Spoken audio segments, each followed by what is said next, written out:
Nous allons voir maintenant un nouveau tutoriel sur Ciel Compta 2016 sur la création du plan comptable. Alors, ici, il y a deux possibilités pour avoir accès au plan comptable. Soit vous cliquez ici sur le bouton de raccourci plan de compte ou directement dans le menu liste. Et bien ici, nous avons donc plan de compte.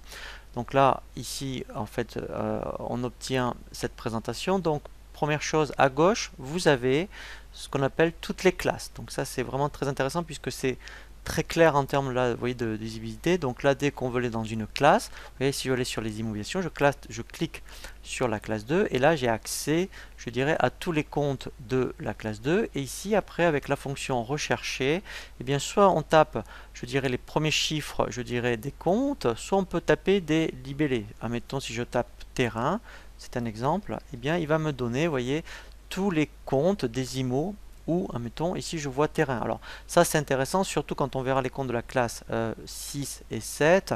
Eh bien, si à un moment de vous tapez Orange ou EDF et que vous ne connaissez pas les numéros, il vous retrouvera directement les numéros de compte. Alors, on va voir la création des différentes classes, surtout donc sur certaines, puisqu'il y a des particularités sur certaines classes et il n'y en a pas du tout sur certaines, comme, admettons, sur la classe 1 à la classe 3, il n'y a pas de particularité à part de créer ce qu'on appelle le numéro de compte et le libellé. Alors, au niveau des capitaux, là c'est vrai que enfin, je n'ai pas d'exemple précis à vous donner puisque là normalement par rapport, je dirais, à ce qui est indiqué dans Ciel, vous avez en principe ce qu'il faut au niveau des numéros de compte. Après, ce qui est intéressant, c'est qu'on va utiliser la colonne d'information. Donc, vous voyez, mettons, là il vous dit à quoi ça correspond.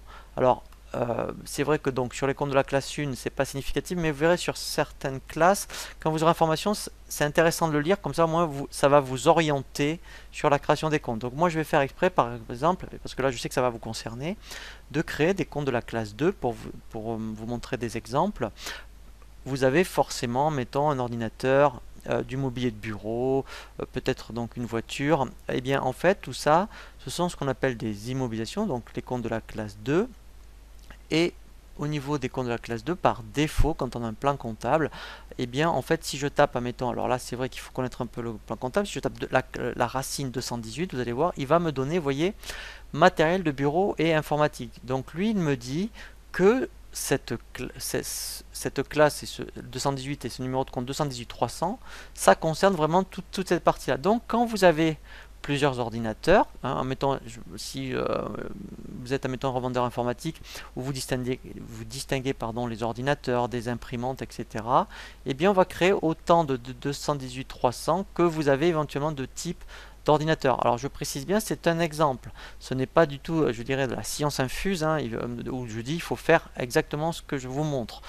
C'est pour essayer de vous donner des indications. Donc quand vous avez beaucoup de matériel de bureau informatique, au lieu de mettre tout dans le même compte, hein, qui va être après un compte fourre-tout, c'est intéressant de le distinguer un petit peu. Donc je vais vous donner un exemple. Donc admettons, eh bien, si on veut distinguer les ordinateurs des imprimantes, je vais créer par exemple, vous voyez, donc ici je fais créer, et là je vais taper 218 310 par exemple, et là je vais mettre ordinateur portable pour distinguer, voilà, les ordinateurs, les PC des ordinateurs portables. Voilà. Donc, à part de mettre le libellé et l'intitulé, donc par défaut, vous voyez, alors je précise bien, quand on est de la classe 1 à 3, ce sont des comptes qui sont utilisables. Vous voyez qu'en fonction des classes, c'est lui qui va cocher certaines informations. Donc là, on n'a rien d'autre à mettre. Là, effectivement, donc, alors, immobilisation dans un premier temps, quand on crée les comptes ici, on n'a rien à mettre. On reviendra sur cette partie-là quand on verra un tutoriel qui est vraiment destiné aux immobilisations. Oui, donc dans le menu immobilisation, donc là je précise, c'est quand on a ciel compta évolution et pas ciel compta millésime. Et tout le reste après, en fait, vous voyez, on ne le remplit pas. Donc là je fais OK. Voilà, et donc, etc., etc. Donc, quand on a des comptes de la classe 1 à la classe 3, à part de mettre le numéro de compte et l'intitulé du compte, il n'y a rien d'autre à faire. Ensuite, là où il y a des particularités, effectivement, c'est les comptes de la classe 4. Dans les colonnes de la classe 4, on a ce qu'on appelle les comptes auxiliaires, les clients et les fournisseurs, et après on a les autres tiers. Dans les autres tiers, on va le voir, c'est tout ce qui est TVA et les comptes sociaux. Les fournisseurs, donc là, en fait, alors là, oui, donc je vais déjà enlever 218. Voilà, donc là, je vais avoir accès. Voilà, donc là, moi, je l'avais déjà créé un petit peu. Vous voyez, admettons comme EDF. Alors, je vais faire exprès, par exemple, je vais créer, admettons, le fournisseur Orange. Donc, je fais créer. Ici, je vais, si j'ai de l'alpha, je vais mettre Orange. Voilà, donc là, il me laisse aussi la possibilité de mettre Orange parce que dans les propriétés du dossier, j'avais indiqué que j'autorisais jusqu'à 15 caractères. Là, je mets orange, voilà. Et là, par contre, vous voyez, c'est pas indiqué, mais il faut absolument le cocher. C'est de dire qu'il est lettrable. Alors, on reviendra sur ces notions comptables de lettrable, mais quand on vous saisirez une facture fournisseur ou client d'ailleurs, ou même tous les autres comptes de la classe 4, hein, on peut donc les déclarer lettrables. Ça veut dire qu'en fait, on va pointer un règlement avec une facture. Après, eh bien, on dit qu'on peut mettre une échéance. Et donc là, après, effectivement, quand on veut mettre ce qu'on appelle une échéance, vous voyez, bon, là, c'est vrai que c'est orange, c'est des prélèvements.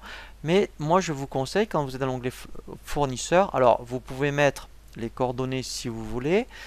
Alors, ce qui est important, alors, pour certains fournisseurs, surtout après pour tout ce qui est virement ou traite, c'est de mettre les références ici bancaires. On va voir après comment. Et là, ce qui est surtout intéressant, c'est de mettre l'échéance. Là, par exemple, bon, même si c'est sur 15 jours, par exemple, vous voyez, donc quand vous payez à 30 jours, 60 jours, c'est de bien mettre ici l'échéance. Pourquoi?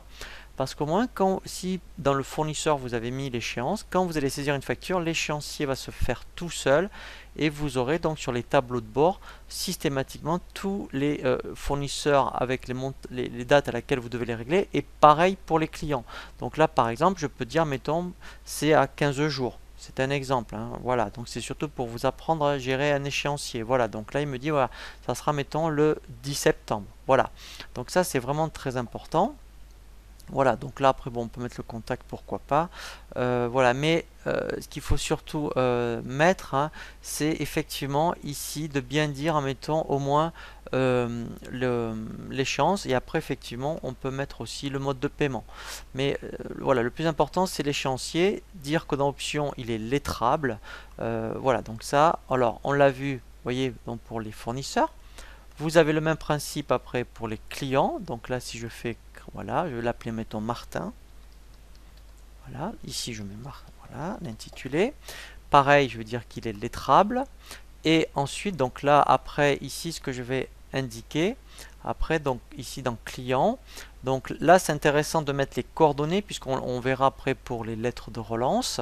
On peut faire même aussi une gestion d'encours. Et là, échéance, pareil. Donc là, je vais faire exprès. S'il nous me paye à 30 jours fin de mois, et bien ici, je vais cocher, vous voyez, 30 jours fin de mois. Voilà, et là, j'ai toujours un exemple.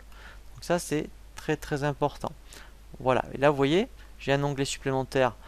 Donc, je peux très bien dire, si c'est un très bon client, par exemple, dire, pour ce client, je ne vais pas affecter de lettres de relance. Parce que sinon, il va être pris, s'il est concerné, il va être pris dans toutes les lettres de relance. Donc, on peut le décocher. Et après, ici, après, effectivement, alors, voilà, on peut mettre, voyez, les modèles par défaut. Voilà, alors après, on verra comment les modifier. Voilà, donc ça au moins on peut déjà le paramétrer et après effectivement on aura ici, donc si on n'a pas ciel gestion commerciale par exemple, l'historique des relances qu'on aura effectuées chez ce client. Donc là je fais OK. Voilà, donc ça c'est déjà une particularité hein, sur les fournisseurs et clients. Maintenant il y a une particularité sur les autres tiers. Alors je vais faire exprès de créer mettons des comptes de la classe 4 comme mettons tout ce qui est, vous voyez si je tape ici 43. 43 ça concerne les comptes sociaux. Par défaut, donc il y a la sécurité sociale, mais vous voyez qu'il n'y en a pas beaucoup sur tout ce qui est caisse de retraite, prévoyance. Il va falloir les créer. Il n'y a que, admettons, le 437. Donc je vais faire exprès de créer, mettons, une caisse de retraite. Je vais créer, par exemple, le 437 300. Et là, mettons, je vais mettre, mettons, Médéric. Voilà. Et donc, puisque effectivement quand vous payez vos charges sociales vous pouvez, donc c'est comme un fournisseur entre guillemets, vous pouvez dire c'est lettrable, comme ça vous allez lettrer directement. Donc ça voilà, ça c'est intéressant, voilà pour les comptes 43. Donc vous faites pareil pour les prévoyances, etc. Et après dans les autres tiers, ce qui est très important, ça va être la TVA. Donc ici en fait, alors là je vais commencer à taper. Alors, mettons, si on prend tout ce qui est TVA collecté, par exemple. Voilà. Donc, soit vous utilisez celui de ciel, et là, il n'y a pas de problème. Vous voyez, c'est déjà fait. Voilà, donc là par exemple, vous voyez, donc il y a le taux de renseigné, c'est bien TVA collecté. Voilà, là il n'y a pas de souci. Ce qui est très important, si vous n'utilisez pas les comptes de ciel, il va falloir les créer. Donc on va supposer que vous utilisez le 718 par exemple en TVA collecté. Et bien dans ce cas-là, ici, il faudra bien créer le 457, voilà, 718. Voilà, ici donc, vous allez bien mettre que c'est de la TVA collectée 20%. Voilà. Ensuite, après, eh bien, ici, vous voyez, très important, c'est là où on dit quel type de TVA ça concerne. Donc, alors, là, je ne parle que pour la TVA collectée au débit. Enfin, TVA collectée, on va dire, à la facturation. On verra quand on est aux encaissements. Donc là, je mets collecté, voilà, et 20%. Voilà, donc là, je fais OK. Voilà. Alors ensuite, après, si vous étiez aux encaissements, eh bien en fait, alors aux encaissements, normalement, il y a déjà des comptes d'attente. Donc en fait, effectivement, si vous êtes donc alors on peut être au débit et aux encaissements à la fois. Dans ce cas-là, donc je vais faire le même et je vais dire, donc là je vais bien, alors je vais donc préciser que celui-ci, hein, alors c'est alors je vais mettre à la facturation, comme ça pour vous ça sera plus clair. Voilà. Et en fait, quand on est aux encaissements, je vais créer le 445 719 par exemple. Voilà. Et on verra après, hein, quand on verra le tutoriel sur la déclaration de TVA, en fonction de si vous êtes au débit ou aux encaissements. Et là, je vais mettre TVA,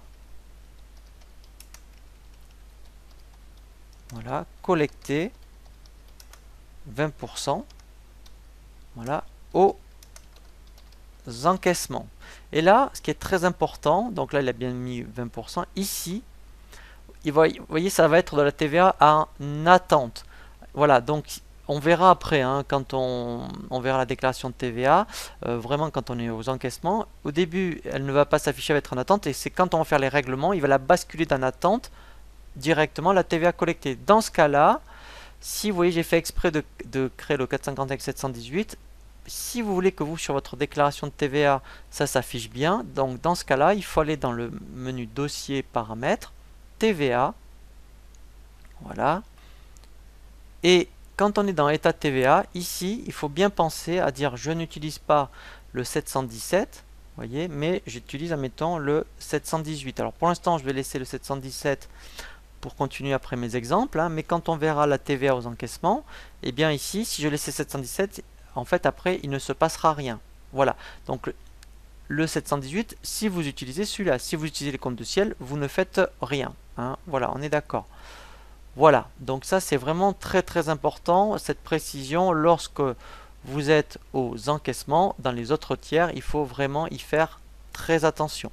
Donc après, sinon, mis à part cette particularité de la TVA, quand on crée tous les autres comptes de la classe 4, eh bien, vous mettez l'intitulé, le libellé, et si besoin, vous pouvez dire qu'ils sont lettrables. Ensuite, après, effectivement, très important, les comptes financiers. Donc là, ce sont les comptes de banque et de caisse. Et bien ici, donc ici je tape, mettons 512, il y a déjà des comptes, vous voyez, il y en a déjà un. Je vais faire exprès d'en créer un. Mettons vous êtes à la Banque Populaire. Je vais créer, mettons, le 512 500 par exemple. Ici, je vais mettre Banque Populaire. Voilà. Donc ici, alors là, il va bien falloir mettre pointable. Donc pointable, c'est quand on veut faire du rapprochement bancaire. Voilà, donc ça c'est très important. Et ensuite banque, voilà, donc là vous pouvez mettre le RIB si après vous générez des fichiers de virement. Vous pouvez mettre aussi, si vous avez un montant de découvert autorisé. Pourquoi? Parce qu'en fait lui il va le contrôler. Et vous aurez un message d'alerte si éventuellement vous dépassez ce montant. Alors c'est pas bloquant, hein, mais c'est un message d'alerte. Donc ça peut être intéressant. Et après ici voilà, donc là c'est les coordonnées de votre banque. Voilà, donc ça c'est la particularité sur les comptes financiers. Sinon après il y a un compte caisse, donc moi que je vous conseille d'utiliser, qui est le compte 53. Hein, donc là il n'y a pas de raison de, voilà, sauf si vous utilisez le 531, ben pareil, vous créez donc le 531 et vous dites surtout, hein, qu'il est, vous voyez, par défaut il est pointable. Voilà. Voilà, donc ça c'est pour les comptes financiers. Et après, voilà, le plus gros du travail, ça va être les comptes de charge. Donc là, la difficulté, euh, en fait, ce n'est pas de créer les comptes, puisqu'à part de mettre le compte et le libellé, vous voyez, ce qui est intéressant, c'est que là, vous avez pas mal, je dirais, d'informations de la part de Ciel, qui va vous orienter sur les comptes à utiliser en fonction de la nature de la charge. Vous voyez, par exemple, je pense, admettons, sur tout ce qui est, admettons, voilà, vous voyez, fourniture de bureau, des choses comme ça. Donc, il vous dira le 602 250. Voilà. Donc, après, on peut les développer, hein, voilà. Mais, alors, mettons, après, je vais penser, donc là, c'est les 602. Si, admettons, je pense à l'électricité, vous voyez, ce genre de choses. Là, mettons, tout ce qui est carburant, vous pourriez créer, mettons, un compte carburant spécifique. Vous voyez, donc, parce que sinon, ou vous utilisez le 606, voilà, ou sinon, vous voyez, vous pouvez créer, mettons, le 600. Alors, si on fait un exemple, voilà, dès que vous avez du carburant, vous pouvez créer le 606 200. Et là, vous mettez carburant. Et par contre, il n'y a rien d'autre à faire. Alors, on verra après hein, tout ce qui est budgétaire, mais quand on met en place un plan comptable, dans un premier temps, et bien à part de créer le numéro de compte et l'intitulé, il n'y a rien d'autre à faire. Donc là, je peux faire OK. Vous voyez, donc si après tout ce qui est loyer, donc vous voyez, si je tape loyer, on va voir ce qui est proposé. Voilà. Donc partiel, il y a, mettons, location immobilière. Donc si vous avez plusieurs sortes de locations, ça peut être des bureaux, location d'ordinateur, location de voiture, vous allez distinguer ici, mettons, tout ce qui est immobilier, vous voyez, donc la location. Donc là, je peux utiliser le 613 200 par exemple pour tout ce qui est location de bureau. Voilà, donc si je mets location, pour voir ce qu'il me propose, voilà. Et tout ce qui est véhicule, par exemple, ou mettons ordinateur, vous voyez, mettons ainsi, je vais le faire exprès, je vais créer, mettons, si par rapport à votre activité, vous êtes amené à louer beaucoup, par exemple, d'ordinateurs ou de voitures, voilà, eh bien là, alors, là par contre, voilà, donc là c'est 613 sur emballage, pardon, je vais mettre 613 700, voilà, ici par exemple, je vais mettre location. Voilà, alors je peux même mettre informatique, comme ça regroupera plusieurs styles, je dirais, de location au niveau ordinateur. Ça peut être ordinateur, imprimante, etc. Voilà, donc etc., etc. au niveau de la classe 6. Donc la difficulté dans la classe 6, ce n'est pas de créer les comptes, puisqu'à part de mettre un compte et un libellé, mais c'est de bien dire, mais en fonction de mes factures. Alors là, par contre, je vous invite vraiment à consulter une formation vidéo qui s'appelle sur les cours de comptabilité sur Ciel Compta sur les enregistrements comptables, et bien qui vous apprend à bien initialiser un plan comptable. Et pareil donc pour les produits. Donc pour les produits, pareil, en fonction eh bien, je dirais de ce que vous faites, soit si vous êtes dans le négoce, vous vendez de la marchandise, donc là, vous pouvez distinguer les 707. Si vous êtes dans tout ce qui est prestation de service, ben, vous voyez, dans prestation de service, vous pouvez distinguer les 706. Voilà, vous voyez, donc là, voilà, donc si vous faites de la formation et vous faites plusieurs styles de formation, vous voyez, mettons un exemple, ben, moi, mettons, je pourrais très bien créer 706 100 formation, voilà, Ciel Compta, par exemple, voilà, et après, je peux en faire un autre, par exemple, sur le 706 200, par exemple, formation sur Ciel Paye, vous voyez, etc., etc. Donc là, après, pareil, alors soit vous développez vraiment votre plan comptable, soit ben, après, en fonction, je dirais, de ce que vous faites en termes de vente, eh bien, vous mettez des comptes par nature je dirais, de marchandises ou de prestations que vous proposez. Voilà, et là, après, effectivement, eh bien, on a bien fait le tour, je dirais, du plan comptable. Donc après, effectivement, une fois que le plan comptable est bien initialisé, eh bien, on va voir comment créer les journaux.